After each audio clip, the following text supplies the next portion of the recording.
Good morning সবাইকে। আজকে ছিল রাজীবের জন্মদিন। সকালে গেলাম, গিয়ে একটা কালী মন্দিরে পুজো দিলাম। আমাদের এখানে কালী মন্দির আছে, বেশ সুন্দর অনুভব। সকালবেলাটা এত সুন্দর লাগে মা কালীর মন্দিরটা। আমি যখন কাজে যাই তখন ওই মন্দিরের সামনে থেকে যাই। তো দেখো তোমরা মায়ের মন্দিরটা, মাকে অপূর্ব লাগে সকালবেলা। তো সুন্দর করে দিয়ে আসলাম পুজো, পুজো দিয়ে রান্না দিয়ে রান্না দিয়ে দিলাম। তারপর আমার বাড়ি ফেরার পালা। ফিরে আসলাম। ফিরে এসে আমার একটা বড় ডিউটি, সেটা হলো আমার বোনকে নিয়ে স্কুলে যাওয়া। বাপরে, তাকে সকালবেলা তুলতে গিয়েছি। আমার হয় কি আর বলবো, আমার আর আমার মায়ের জীবনটা কাবার করে দেয়। আজকে বেঙ্গলি পরীক্ষা, আজকে বেঙ্গলি পরীক্ষা। তো বললাম পর বাংলাটা পড়তে বসে শুনে। তারপর যথারীতি রাত্রি রেডি করে নিয়ে চলে গেলাম স্কুলে। স্কুলে দিয়ে চলে আসলাম।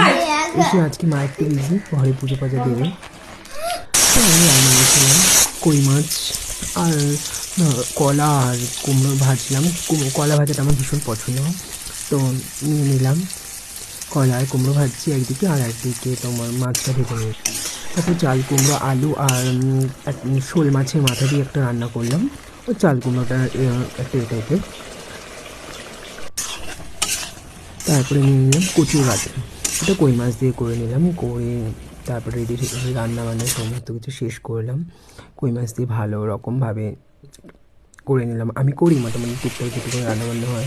সবার শেষে ভাত করে নিলাম, তারপরে মাকে হেল্প করলাম। আজ আজকে আমাদের বাড়িতে মা নবান্ন পুজো দিচ্ছে। তো নবান্ন জিনিসগুলো আমি রেডি করে দিলাম। মা ঠাকুর ঘরে বসে পুজো দিতে শুরু করলো। সমস্ত কিছুকে রেডি করে দিলাম, দিয়ে অ্যাটলাস্ট আমিও একটু খেয়ে নিলাম। Tata, bye bye.